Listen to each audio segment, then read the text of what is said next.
Well, hello there, and welcome everyone to the Advisor's Edge podcast. I'm your host, Rob Jacomen, and I'm joined by my co-host, Chad Ramberg. Chad, we have a very special guest on today, and this is a really hot topic, and I'm super excited that you brought on our guest today. And today we have Aaron Kaplan, who is the founder and co-CEO of Prometheum.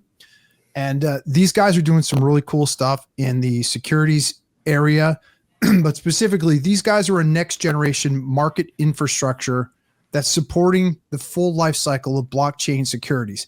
Now, it sounds like a real tongue twister and a lot, but we're going to break it down today for everyone because this is one of the things that the timing is perfect for having this conversation with Aaron.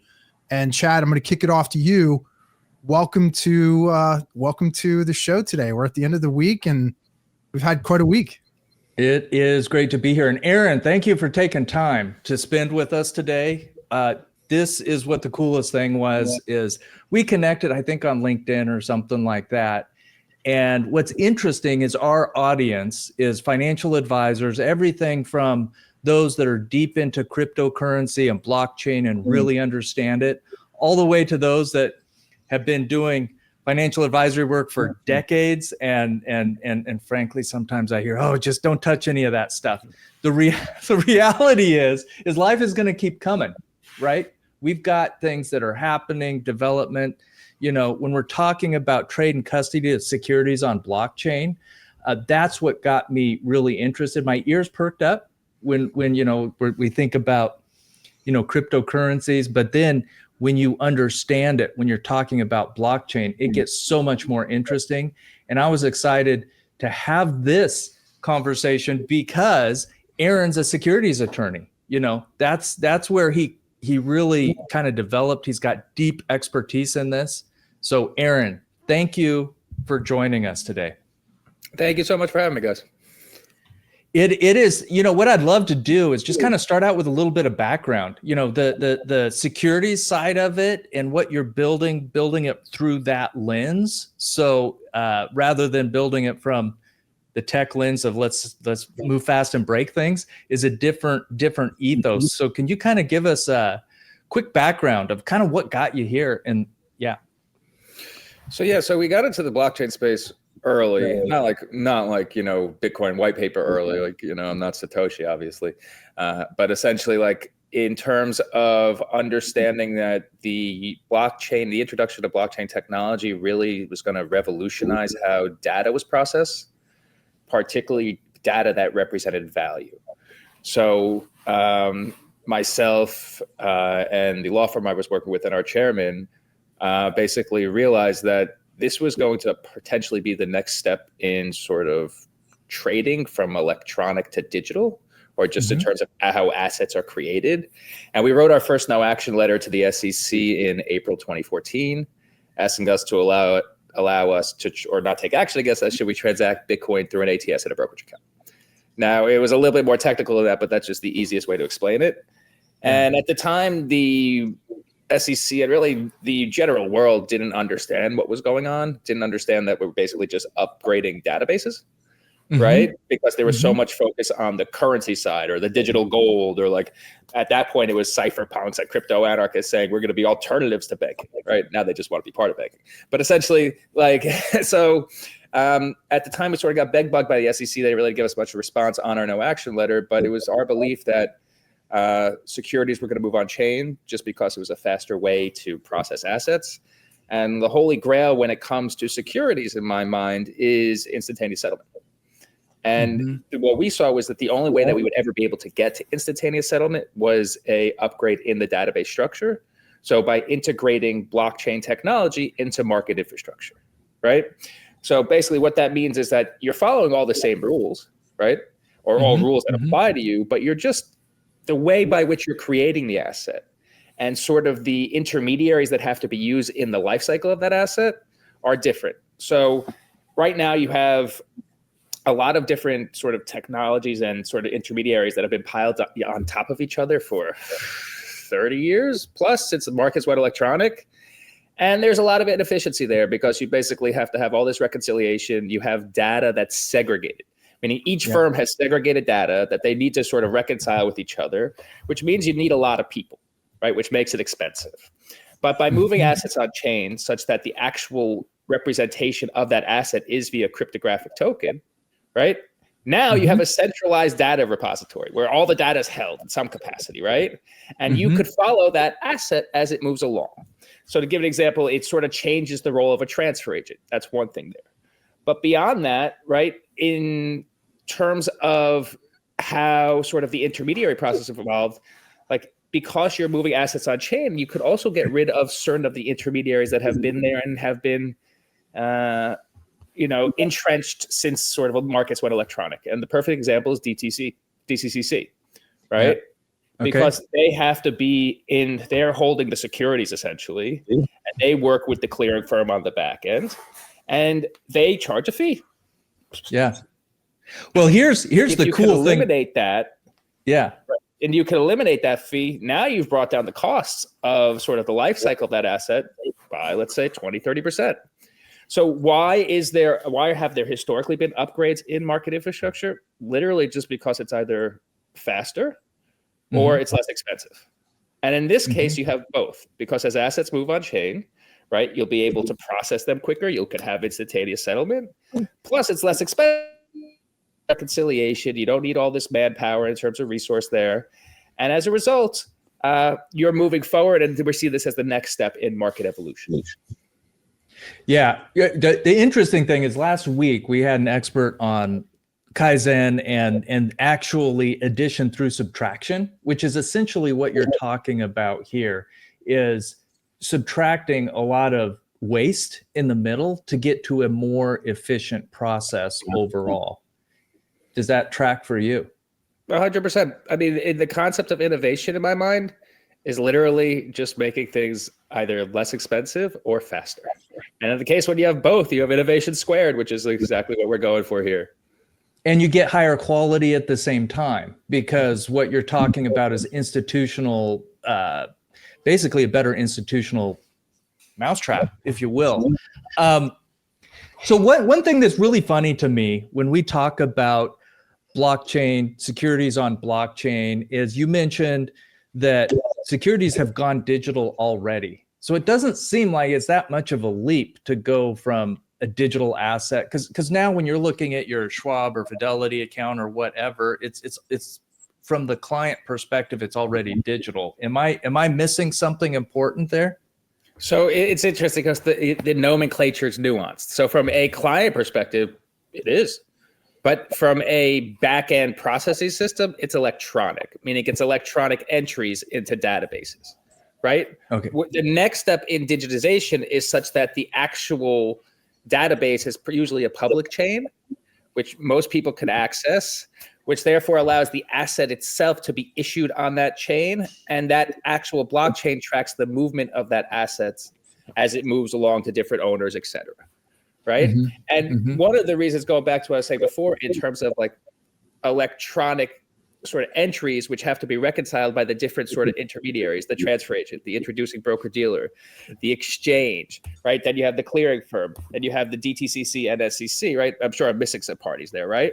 Is that it's all siloed. Each one of them has their own database, right? And they basically have to communicate with each other to make sure that everything is functioning in an intelligent fashion, right? Everything's reconciled such that clearance and settlement could occur, right? And it's arguably just redundant because you have all these different databases that sort of are a little bit unique into what they're doing. But imagine you take all that activity and move it to a blockchain, right? So the blockchain becomes the basis for all that activity, and it becomes sort of the center of the universe by which all those intermediaries, if they still exist at this time, perform their functions such that the securities processes can occur, and you can have that instantaneous settlement, right?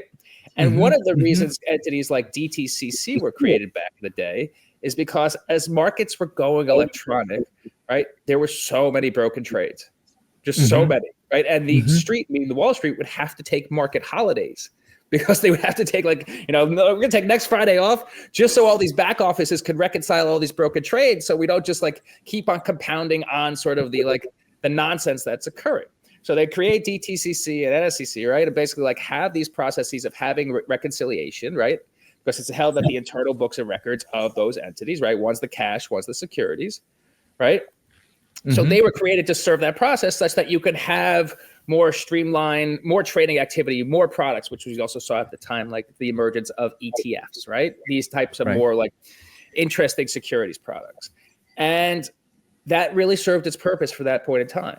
But now as we're transitioning to like the next step beyond this, which is basically where the database is the blockchain, the movement of that asset could occur there. And the settlement could be instantaneous because of how quick the movement of that asset occurs, right? You could make an argument that the purpose for DTCC in that sense might not exist in the same way, or maybe it'll change, or maybe it'll go by different parts in history, sort of like, like those giant televisions we used to have. Right, right. They're not 3 feet thick anymore. They're, they're picture frames on the wall. Right. So but all of this is just part of this larger transition, which going back to like how we got into the space. The idea is like, we believe that securities are going to move on chain. It's a very good use case for the processing of data, right? Because there's lots of data movement. That movement represents, like that data represents ownership in assets, and there needs to be settlement finality. And by moving assets on chain, you eliminate a lot of those problems, the broken trades, you have the instantaneous settlement, et cetera. So we wanted to sort of be in the game and be able to be a big player in helping in that process. Yeah. No, I can see where efficiencies will come through for sure. And so one thing you're going to see here is I'm framing it very simply put, just to keep it simple. One of the things that is interesting to me is when you talk about any sort of a change, even if it's an improvement globally, that certainly the incumbents can get really nervous, and that fear can cause a lot of consternation, even if it's better for everybody in the long run. I'm curious, are you still seeing a lot of that, or are the institutions starting to recognize that this actually can be a better way to operate when we figure out how to apply blockchain to the securities? I think at this point, it's somewhat universally, that's sort of an oxymoron, but it's basically universally recognized that there's benefits to moving assets on chain, right? Yeah. Okay. The question is that you have like certain institutions that are more progressive in their viewpoint, and they've moved to be, the first movers here, and other institutions who are potentially trying to reconfigure the controls they have had historically because that's how they view it. They view the world as you have to maintain control. You have to control the database in order to be able to use it. Now, like, that's just a question of style, I would guess. Yeah. Like maybe you're conditioned to believe that you need control in order to be able to utilize these systems. But the whole point of sort of blockchain technology in its purer form was that no one controls the blockchain, right? That you have lots of participants that validate the information such that no one entity can, do something that would be nefarious, right? So, but in light of the new administration, I think that it's sort of accelerated or catalyzed that process a little bit more, because now institutions are not just considering it from a technological standpoint, because I think they recognize that, but they were more concerned about, if we do anything with blockchain technology, are we going to have a regulatory issue? Right. And with the new administration embracing and very proactively in an intelligent fashion, embracing blockchain technology, now the institutions are racing to actually transition to blockchain-based architecture such that they can sort of extend those benefits that I mentioned previously to their customers or to increase their margins.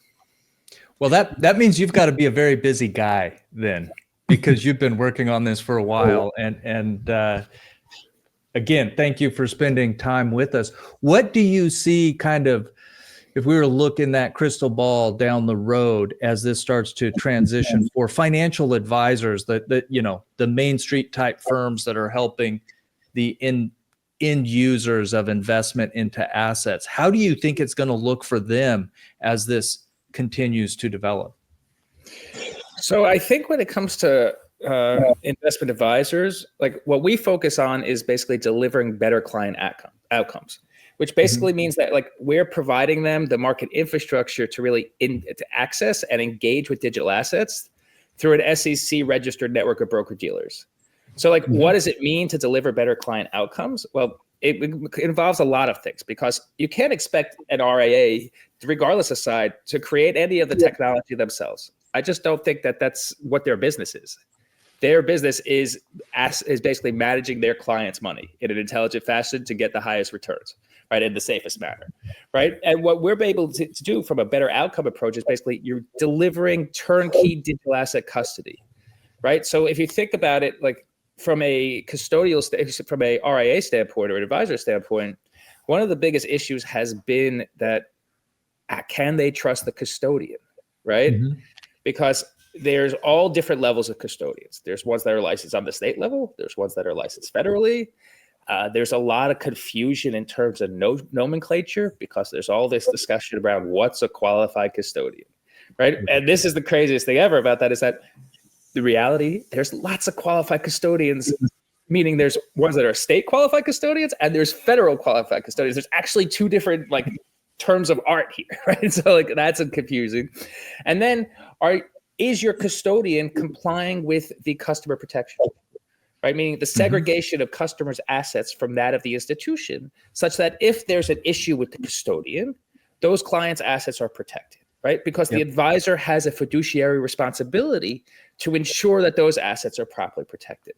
So what we are with Prometheum Capital is we are a special purpose broker dealer, which is really a federally licensed blockchain custodian for digital assets, right?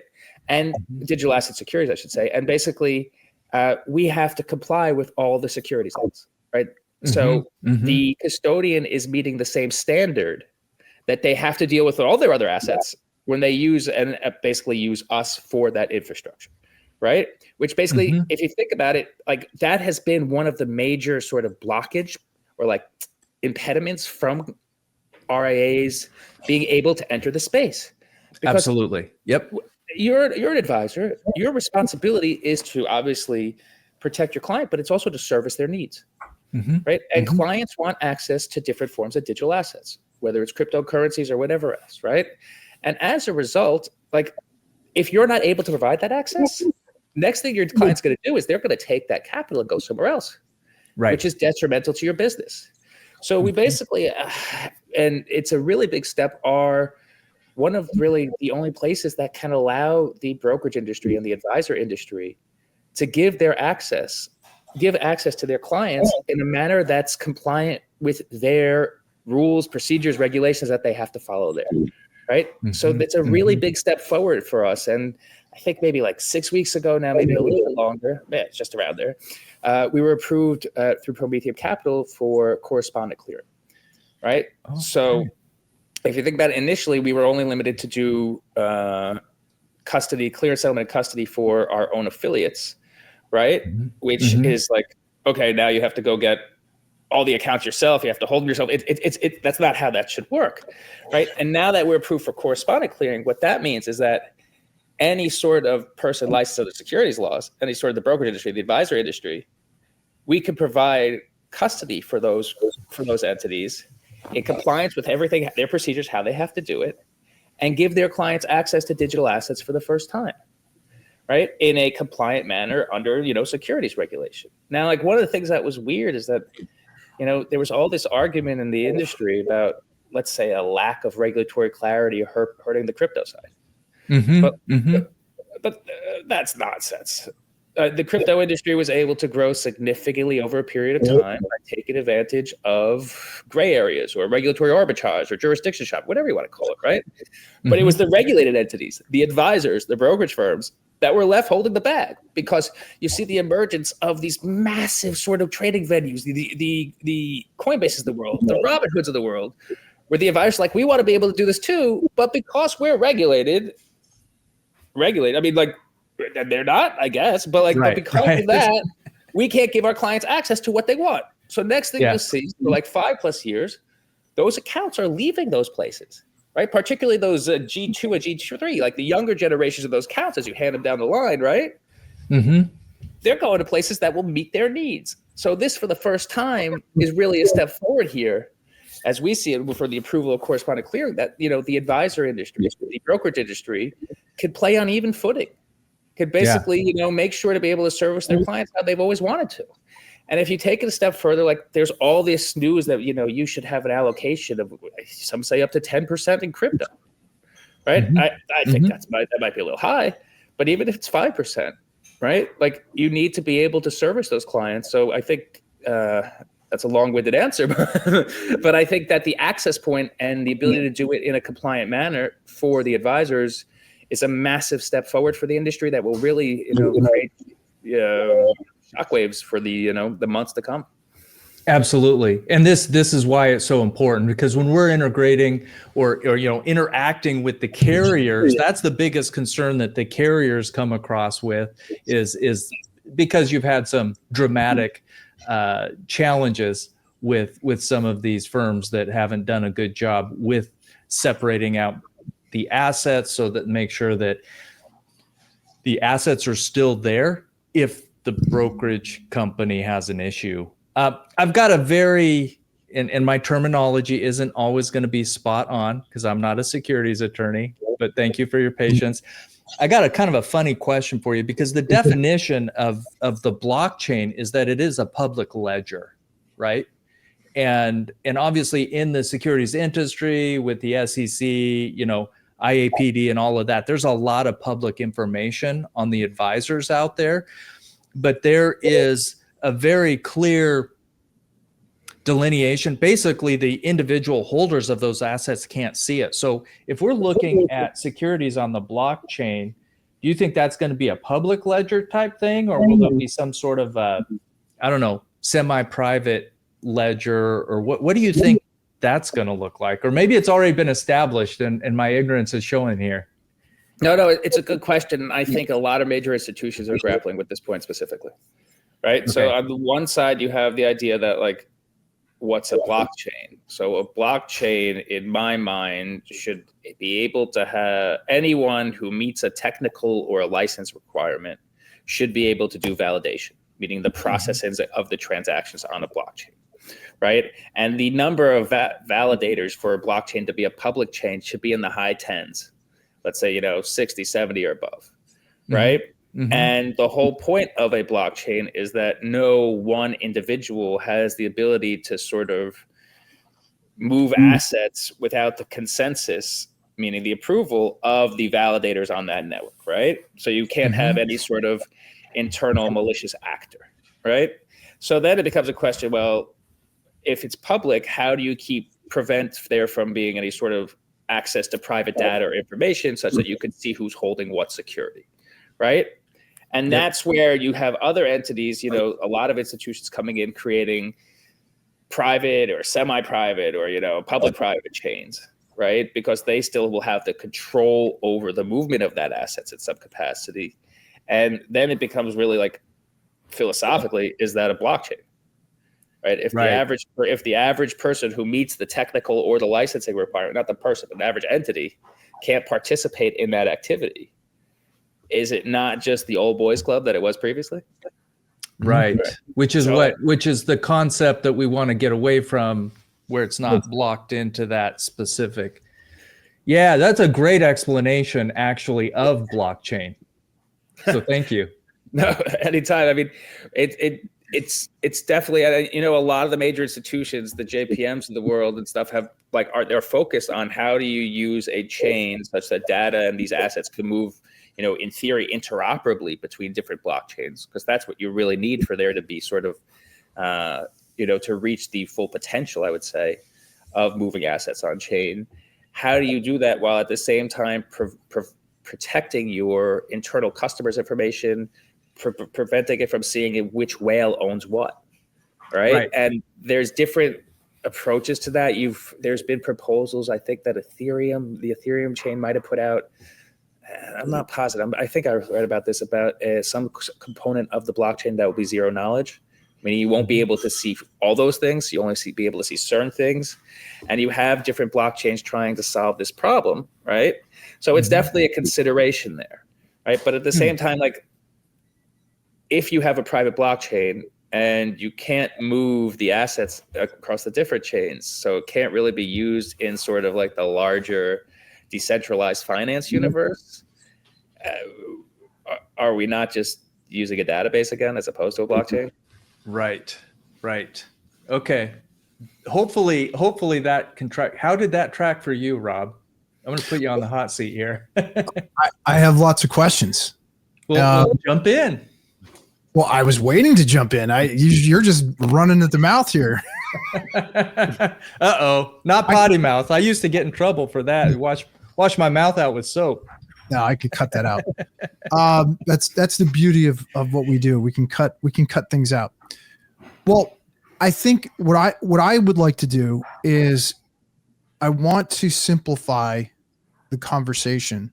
And Aaron, what I really want to hear from you is, because what I heard you say earlier is those that are embracing technology and moving in this direction can actually leverage this as a strategic advantage. That being said, would you mind just keeping it super simple and tracking the life cycle from the time that I am a personal investor and I'm going to an RIA, I have my financial advisor. Can you track for us how these assets move from the idea of, hey, I want this thing. I can't get it over here, but you guys are able to do this for me. Track the life cycle of what that looks like from the beginning through the life cycle of moving these assets from place to place. So let's think about it first from the investor standpoint, right? You're the user, you're the investor, you're the customer, right? You don't need to do anything involving a blockchain. You just need to go to your front end, you place an order, right? And you should, in theory, get the benefits of it being blockchain native without there being any sort of additional steps, without there being any sort of confusion as to dealing with a new asset beyond saying, oh, I want to invest in this asset versus that one, like just as if it was a different stock, right? Just a different ticker. That's what it should be from a ease of use perspective from the customer side, right? From the securities intermediary side, from the technology side, right? The difference is in how the asset is created, right? So it's generally created using some sort of smart contract, which then allows you to mint and burn the asset, right? So minting and burning is literally the creation and destruction of that cryptographic token. And the cryptographic token represents the asset, right? And then from there, once it's distributed, right? So you have a creation of the asset and then it's sent to a wallet. The wallet literally represents the brokerage account or the investment account of the customer, right? Mm-hmm. They don't need to know. They really shouldn't know unless they want to, right? They're not trying to hide it, but they don't need to know how it's created. They just need to, in the end of the day, get the cost savings of basically that asset being on chain, right? Or have the ability to do instantaneous settlement with those assets, right? And again, like most average investors, I don't know if they even care about the instantaneous settlement, but when you're a major institution, right? And to go in and out of assets takes you T+1. Think about sort of the bips you're leaving on the table. You're like, your money's stuck in limbo, right? But if it's done such as instantaneous settlement, right? Now you have your asset again. You don't have to put up additional sort of capital to make sure, just in case there's a broken trade. Not just that, let's just say your dollar goes in and out instantaneously. You sweep that into some sort of tokenized money market fund, and now you're getting yield on an asset which was previously getting you nothing, right? Because it was still there, right? Take it a step further. You're a trader. You have dollars, right? You keep your dollars liquid because to go in and out of some sort of money market fund takes a day here, and you might need access to your capital instantaneously, right? But if you're trading an asset that has instantaneous settlement and you can go in and out of the tokenized money market fund instantaneously, right? Now, as a trader, you're earning additional bips while you're just waiting to deploy that money again. So it just has to do with the capital efficiency aspect there, I would say. And going back to the question of, well, what's happened once there's a distribution, like we have the minting and burning, right? Mm-hmm. So you have the minting and burning the asset, then there's a distribution into the accounts. The accounts are literally just wallets, right? From a user's perspective, you just see it as an account, you see it in there. Like you don't really know what's going on anyway right now beyond the fact that you trust that the intermediary, because they have regulatory responsibility and they have oversight, that they have to represent what's in that account properly, right? They have to make sure the underlying's there, right? It's the same thing here on the digital side, right? It's just a question of then being able to continue to do things the same way, being able to trade it. Right now, the question will become is what venues and what exchanges will be trading these assets. That's all still being figured out because, at the moment, I don't think NYSE or NASDAQ can actually do tokenized securities. I know that, or on-chain securities. I know that NASDAQ spoke about, maybe last week, came out with news about doing tokenized stocks, I think in Q3 2026. Which I think should be a good indicator of the way things are going, right? Just to hopefully validate my point that all securities are moving on chain. But beyond that, from there, the more complicated part, because trading is trading, right? Like you have the creation, the minting and burning, that's a little different. The distribution, it's just showing up the account. How the sausage is made there in terms of like the movement of the cryptographic asset on chain versus the electronic representation of the asset in the traditional sense. Like the average person doesn't really recognize that. But the real sort of leap in terms of technology is, I would argue, on the post-trade side. Because trading, we've since, you want to say the 30s or, in the exchange, the Securities Act, the Exchange Act, or maybe after once you have electronic markets, like the sort of manipulative trading practices, the spoofing, the layering, the wash trades, right? Like, that's just manipulative trading practices. Those won't change, right? So like what will change and why I think there is a bit of a sort of lift from a technology standpoint, particularly when it comes to the exchanges moving on chain, is because you'll have to be able to do the post-trade side, right? The clear and settlement and custody. And the way that clear and settlement and custody works for electronic securities, right? Securities as the way we're dealing with them in our brokerage account right now, is different than the way it works when you have the actual cryptographic, the asset being represented via a cryptographic asset. So I'll explain to you how. So like right now, right, in order on the post-trade side, you have clearing firms communicating with DTCC and NSCC, right? And in that communication, you could make an argument that the actual securities held in street name at DTCC from a technological perspective, right? Yep. So the clearing firm right now is, I would say, more like a bank is currently. Like if you go to rob a bank currently, like what are you gonna make out with $57? Right. Whoever just came in and deposited a few bucks, right? Right, exactly. But like the way it's moving, where actually the custodians are holding the assets. They're becoming more like banks were in like 1900, where if you went to rob a bank and you got in the vault, you're actually taking the people's money.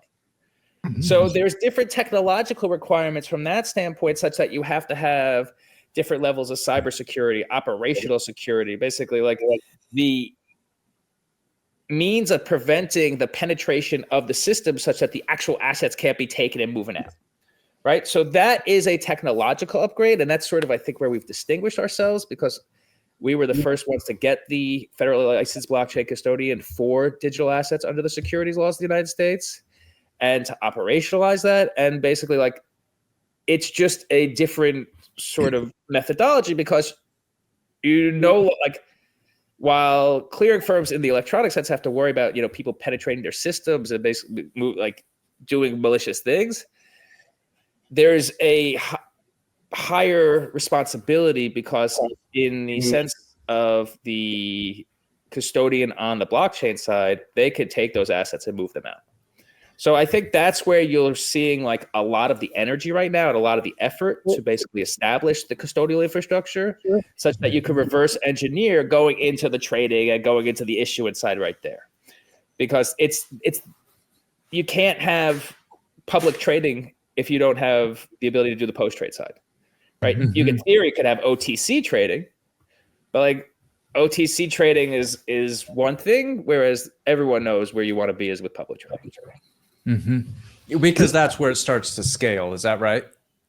It starts to scale, and also, yeah, I guess scale is the way to say it. My wife tells me sometimes I disagree with her and say the exact same thing that she just said. I sometimes do that. My wife does too. But that's in the sense that it's scale because you could just allow everyone to participate. Yeah. Right. In an OTC fashion, like you're really limited to accredited markets or institutional markets. And what you really want in order for this to become ubiquitous, which requires the ability to do the post trade side, which therefore reverses you into the full trading side. I have a question. Here's my next follow-up, because actually you touched on it a little bit, Aaron, and you talk about cybersecurity and risk. And obviously, Chad, this actually might venture into your world. Mm-hmm. How is what Aaron's talking about, how is that being impacted from an insurance and risk management perspective? Is it safer for an RIA? How is the insurance industry responding to this type of technology? And how is that impacting coverages and risk and managing all that?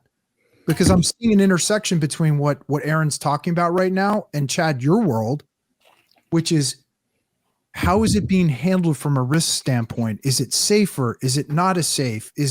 I can see that what Aaron was just talking about would make it a much safer way to conduct business, because you're essentially eliminating some of those layers of bad actors that could end up penetrating a system and causing havoc.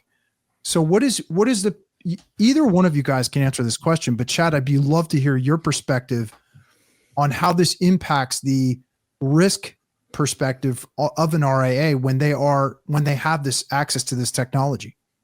Yeah. So what I'm going to use kind of an example of something we're working on right now. Okay. And we have a client, it happens to be in New York, really sophisticated, working with some custodial, trying to get cryptocurrency coverage. And he has a very conservative approach. Okay. He's talking about 3 to 5% maximum of the assets for each client, in cryptocurrency itself. Okay. So this isn't a little bit different approach than what we're talking about here with Aaron, but it kind of plays into it to see how carriers see the risk. Okay. And so he's really smart because he's looking at the particular custodial firm he's working with on the cryptocurrencies. And he says, yeah, they've got, 25 million in insurance on the cybersecurity side. Okay. And he's checking that out. And he says, okay, I think we're pretty good there from a risk management standpoint. But obviously, given the volume of assets that firm has, if it gets really bad, it's a huge problem. Okay. And so he's doing his part as the advisor, the RIA, to do his due diligence to make sure everything's there. Well, the carriers, when they look at it, they say, look, they expect the advisor is doing that level of due diligence so that they're doing their fiduciary duty for the end client, that they've done the best they can. Of course, they can't know everything all the time, and shit happens. You're not going to catch it all.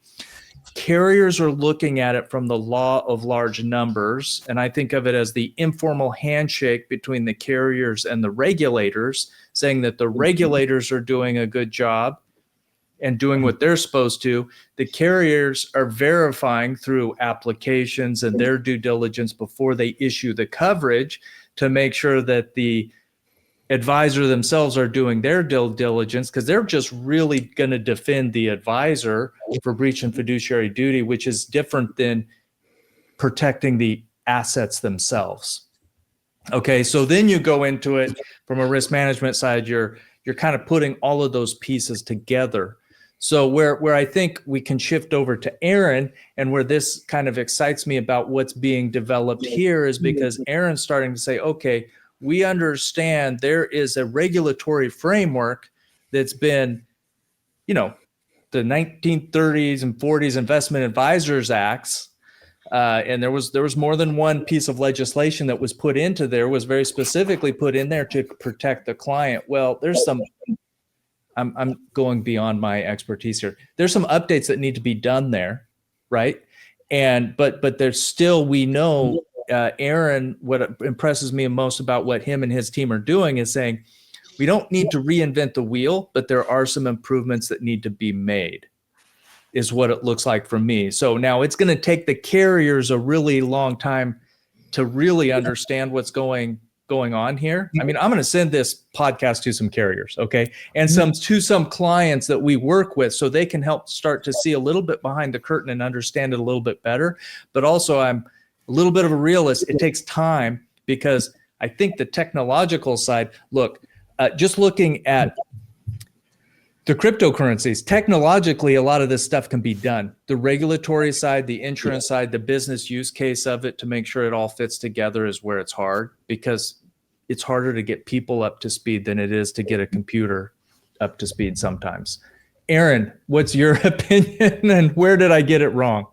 No, I think it's a really good explanation, Chad. I think that the thing that, like, from the client who's looking to get into this space, good for him for being proactive and wanting to service his customers' needs, right?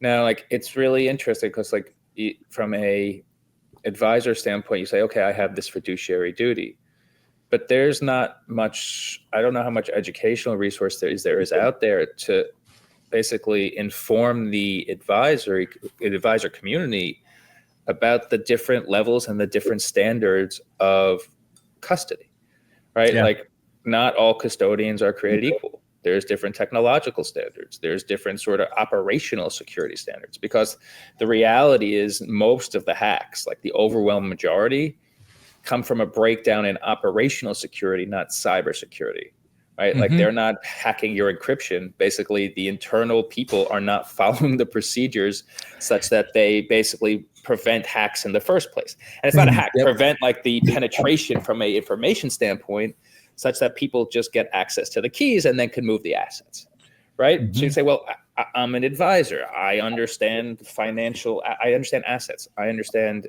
the management of capital, the return on capital. How am I supposed to understand this from a technological perspective? And I would make an argument, I don't know if you can, I don't know if you should be responsible for it. But what you can do is choose a custodian who has met certain sort of regulatory responsibilities, has proper oversight, and basically has met certain standards, right? So Prometheum Capital is licensed as a special purpose broker dealer under the federal securities laws, where FINRA member, SEC registered, right? And in order to be licensed in those standards, you had to meet a lot of certain requirements, meaning operational security requirements, cyber requirements, ongoing oversight and reporting to make sure your customers can prove what's there. There's just a plethora of requirements.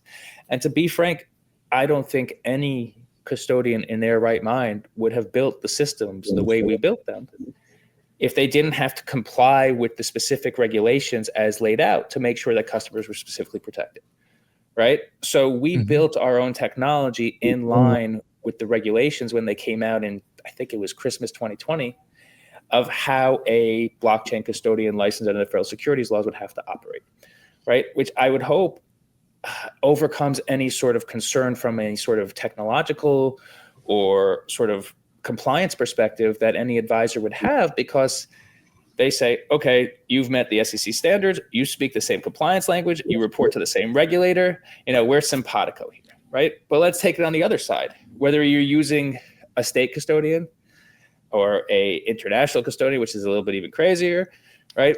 They didn't have to meet those standards. And there's different custodians licensed in different states.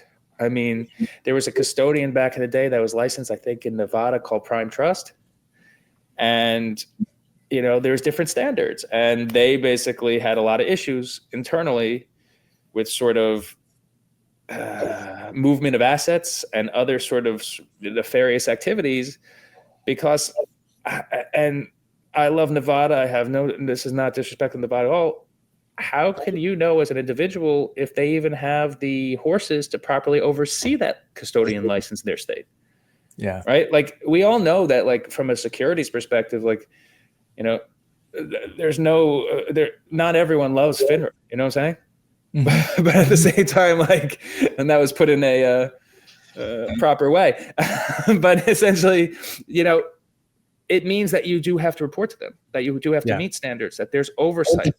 Like from a custodian standpoint, you have ongoing daily reports you have to put into the SEC in order to maintain your license, which proves that you're continuing to follow those procedures, which proves that basically like you're doing what has to be done to ensure that customers are protected. So like going back to like the advisors who are being proactive in the space, first, kudos to you guys, but now it just becomes a question of choosing the entities that will make sure that your customers are properly protected.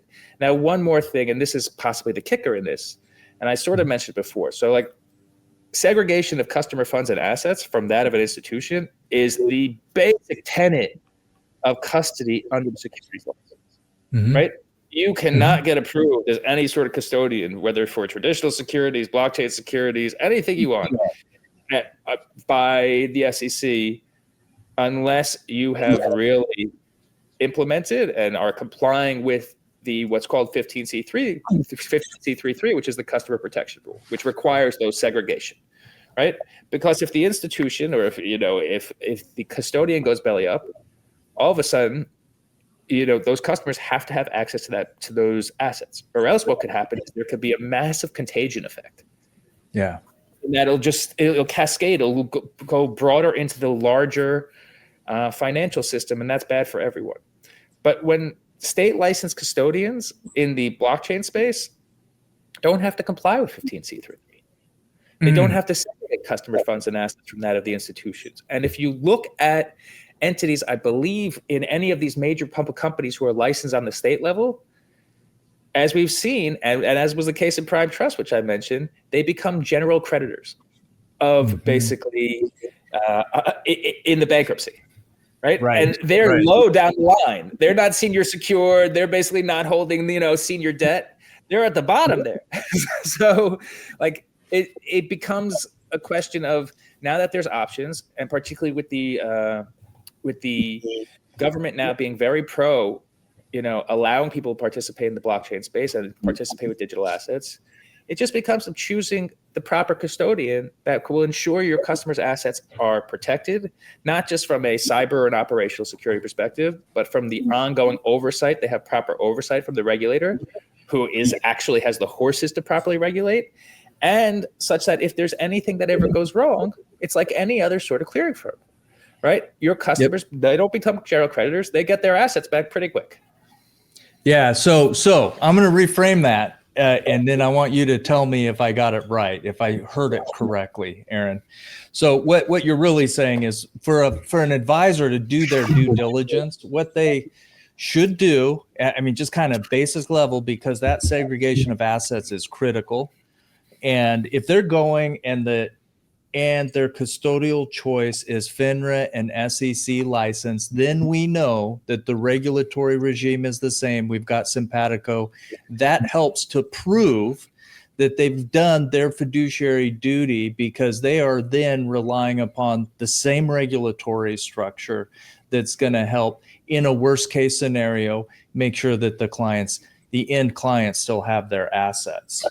100%. And they can make sure on an ongoing basis, based on the reports filed by the actual custodian, that their assets are there and that they're being properly custodied and segregated. Yeah, because that's really where we've seen the biggest, messiest, nastiest news stories. And now on the risk side of it, Rob, to your question, that's the problem is the insurance carriers, because it's not just the frontline underwriters, it's also their supervisors and whoever's in charge of the national program with, billions of assets they're protecting, or trillions, is they're saying, hey, it's that worst case scenario they're worried about. And the way they have the advisors make sure they're taking on enough of that risk right now, frankly, is high retentions or very high deductibles if we're talking just about crypto assets. So the time it takes to do the underwriting takes longer, and you're usually going to have a much higher deductible, and your premium may be higher, and it depends on how the rest of it works. The good thing, the really, really good thing is in the last few years, we've gotten carriers to kind of open up and even offer coverage Okay. And this sounds crazy, but 5 years ago, just to get a carrier to offer coverage was extremely difficult. And if you look at the timeline here with what Aaron's telling us, you can see how that regulatory regime starts to fit with firms like Prometheum, who are building the pipes and the infrastructure that actually work in conjunction with the regulatory structure, is what makes this good. Well said. I'm going to shift gears for a second. Yeah. All right. So I don't want to nerd out on any more of this. This stuff is fascinating, but I feel like we're going to do another episode with Aaron at another time. We probably will. Well, what's coming down the road, it means we're going to have to, right? Yes. Because as these things develop and come along, some of the conversations we've already had, my mind's working, and I'm sure Aaron's is always working. I can see that. I actually have, Aaron, I have a business question for you. I want to learn more about your business model and how you guys got to where you are right now, because it sounds to me like you've had quite an amazing journey and are real pioneers in what you're doing. Share a little bit about, and however you feel comfortable, it's totally up to you. Talk to us a little bit about who is your ideal client? Like, who are you guys looking for in terms of building those relationships? And how do you guys make money? And how is your model different than the traditional model that we've seen in the industry? Excellent question, Rob. And I was thinking to myself, I really haven't talked about what we do in terms of like a vertically integrated infrastructure. So I appreciate it. Thank you for setting it up. But essentially, so like Prometheum through its subsidiary services the entire life cycle of a digital asset security, from creation, which is minting and burning, to distribution, to trading, to post-trade side, which is clearance, settlement, and custody. We have a SEC registered tokenization agent, which does the minting and burning. And we have 3 broker dealers. We have an introducing broker dealer called Prometheum Financial. Is it Prometheum Financial? I think it is. Yeah, Prometheum Financial, which will do the distribution. We have the trading done at Prometheum ATS, which is a alternative trading system that's licensed obviously as a broker dealer. There's securities laws as well, which allows for public trading of digital assets. And we do the post-trade side, meaning the clearance, settlement, and custody through Prometheum Capital, right? So that's the licensed infrastructure and basically what happens on top of that, right? So now the question is, how do you make money? Well, it's interesting. Like, none of this stuff is really changing so much, right? Like, it's just sort of evolving. It's like evolutionary, I would say, versus revolutionary. So, right. So like right now you pay a transfer agent, right, to update the books of records of who owns what, right? Well, the blockchain will do that now, but you still will have to pay to have for the creation and the destruction of the cryptographic token. So that's what happens at the tokenization agent, right? And that's the minting and burning. On the distribution standpoint, it's the same. As we know, like anytime a security is distributed, you have bankers involved, you take a percentage, right? That's just that, right? You take a fee there, right? Trading, an alternative trading system, and like this is not a perfect example, and I don't think I'll get in trouble for this, but if I do, I'll just deal with it, I hope. Essentially is like, it's not an SRO, it's not its own SRO, it's not an exchange, but in terms of it being a trading venue, it's similar in some senses to a mini exchange, right? Basically, it's a trading venue where people can publicly trade these assets, right? So like that's basically trading fees. That's the same concept, right? And then on the clearance, settlement, custody side, it's the same thing. You have clearance, settlement, and custody. But what you don't have, as compared to the traditional world, is you don't have DTCC and you don't have NSCC fees, right? And not just that, we're vertically integrated, right? So we can perform this entire life cycle. So instead of sort of it being different intermediaries who have to like, take their tithe along the value chain, right? Our goal is to be, let's say, 30% less expensive, right? In terms of these activities. Now, not necessarily individually, but like net altogether. Because in other words, why would people do this in the first place? Like the reason that electronic securities occurred is because A, they allowed for more trading to occur, right? They were faster, arguably less expensive because like having the electronic components eliminated some of the human capital that was necessary. Not all, believe me, not all. But the next step here is going digital is like, and again, you're going to chop out another, let's say 30, 50% of that human capital, 30% of those sort of like the effort that's needed, right? So basically, you make money similar to how securities are made now. Certain people are chopped out a little bit, right? But at the same time, the reason it will occur is one, because it's less expensive, and two, right?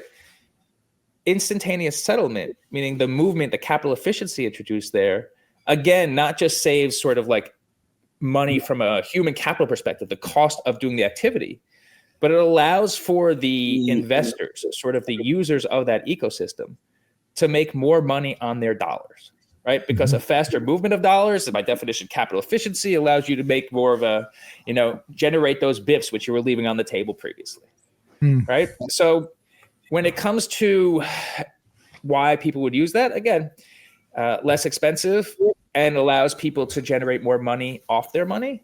And not just that, like, and this is starting to get a little left field, but like one of the things that there's a big sort of groundswell of energy around is like the ability for people to hold on to their own assets. Have either of you tried to get a certificate anytime recently? It is so hard. I was at an antique store and I got some really old ones that are no longer beautiful. Valid. Yeah, beautiful. They're great. They're so greatly. They're incredible. They're like ornamental and they're artistic, right? And like you'll go to certain conferences now and you'll see these booths selling like old certs, right? But like one of the reasons that people like in the blockchain universe, because you could take the actual asset from your centralized system, from your brokerage, like you could take it outside of like, just using it as an example, you can't do this right now, but like Schwab, then in theory, if you held a digital asset at Schwab, you could take that to your personal account, to your wallet, like that you have. And now in theory, you can use that in the decentralized finance universe, which is basically people being able to leverage their assets and use it as collateral such that they could generate more money off of it. Right. And while I don't think that the average investor is necessarily going to be doing that in the next year or two, the growth there has been massive. Right. And a lot of the concepts in terms of like how additional yield is generated, how basically collateral is used, right, has really evolved from this DeFi space, right, which DeFi stands for decentralized finance. And now it's sort of reversing its way back to being implemented in sort of the traditional financial universe. So it's sort of like the major institutions are learning from like, the people on the fringes, because a lot of these concepts have proven to make sense such that you could generate more off of your existing dollars. So like, that's also another reason why this process is occurring beyond it being less expensive and also having the capital efficiency. You also have the ability and alternative means of generating money off your existing money. Yep. Wow. That was This ties in perfectly to your area of expertise and talking about Kaizen and process improvement and lean, the whole concept of improving something to create efficiencies and removing that which should not exist, which is then makes the whole process more efficient, time saving, cost savings. People can make more money. It's basically going like this with the concept that you're such a big fan of, and it's right in your wheelhouse. Well, yeah, it's saying, no, look, please, I need to do more with my money here and make it more efficient. Capital efficiency, which is, make money with your assets that you have, to here, thank you, I've gotten a better way to get that. You're shortening that timeline there significantly. In the Kaizen lean world, that's what we would talk about. Addition through subtracting. You're subtracting so much waste in there that's what allows it to happen. Or another way to look at it from that perspective is when you're focused on that, please, can I do this? Thank you, it's done. When you remove that waste, the only thing that happens is just going to shrink. It's going to shrink the time. It's going to shrink the cost. It's going to improve the quality. You have to improve the quality to be able to shrink the time and the quality. Otherwise, you're going back with your post-trade settlement, which was the problems that we had, decades and decades ago. But I think of it, just to back way, way up and look at it, is pretty simple. In the 70s, if I went to buy 100 shares of GE, what did it probably cost me to buy that? Not the cost of the asset, but the transactional cost. I don't know exactly. I'm guessing maybe it was $50. Do you have any idea, Aaron? I think that there was a lot of different costs. There was a ticket cost plus a markup or like an agency type fee. Like it depends how it's done. But like that's why the rules got implemented with the 5% commission. Like on the FINRA side, like your max commission is 5% because other people right back then were charged like 8% for that stuff. Well, if you thought of a 5% commission, whatever that is, what the retail investor today, and it's not this simple, but if you look at it, what commission are they paying? Not very much. We're measuring it in bips, not in 500 bips, right? We're measuring it in very few. So it's been happening. This is really not new in that sense. But it is new in the sense that it is a better way to operate because we're removing, you are removing waste. You're taking technology to remove waste, Aaron. So thank you for that. I am just impressed that somebody has stepped up and started, leading in the regulatory sense on this. And holy cow, I have a whole nother set of questions on that, which we're not going to get to today. Okay. But thank you. No, go ahead. Oh, no. I was going to say, we always have our kind of plain landing question. Rob, I want you to run with that one today. All right. Love it. Aaron, first and foremost, thank you so much. This is an area where I had very little knowledge and education on. The way you described it it made it so I could understand your value proposition. And what you guys have done is taken a system that's been around for years and years and years, and you're applying technology to make that better and more efficient. And that's kind of my big takeaway today is this is where we're going in all industries. I mean, if you look at the insurance industry, which has always been very paper heavy, very voluminous, lots of moving parts, lots of different things. There's now a movement towards more of the insurtech space, which is now we're applying technology and AI to make systems more efficient and to make the flow of data and information much more user-friendly and much more easily transferred from one entity to another. So that's what that was my big takeaway today. So I see us being able to have another conversation, another point, because I'm loaded with questions too. And that's just a testimony to you, Aaron, as a professional, and as somebody who is really pushing the envelope of what's possible with technology. Kudos to you, man. Like this is really amazing. And that's why we have this show. So that being said, here's my final question for you. And it's one we love to ask our guests. We don't really prepare you in advance for it. So I love that it's going to happen just naturally and organically. So I want you to imagine for a minute that you are at the end of your career and that you have retired. Maybe you sold your business, maybe whatever, and you're sitting there on a beach or you're sitting in your favorite place and you're kind of looking back on your career and you're looking back on your legacy. How do you want people to remember Aaron by? What do you want your legacy to be as you look back on the career and your accomplishments and the impact that you have made in your world? I wish I could take credit for this myself, but I heard it on, there's a podcast called the Founders Podcast, which is pretty decent. And like they have, I think another one called Acquired, which is their sister podcast. They do a good job.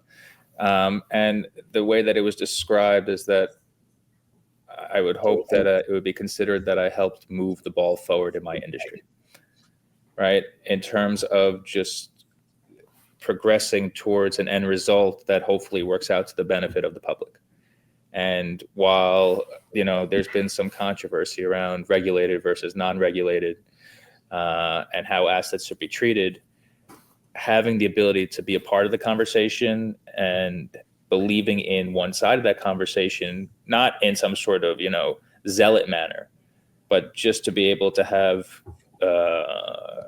good sort of discourse and sort of conversation to help move the ball forward, such that the next generation that does it basically is able to build on that. So I hope that's what it would be, such that like you are a net contributor to the progress in the industry. It's amazing. Very cool. I love it.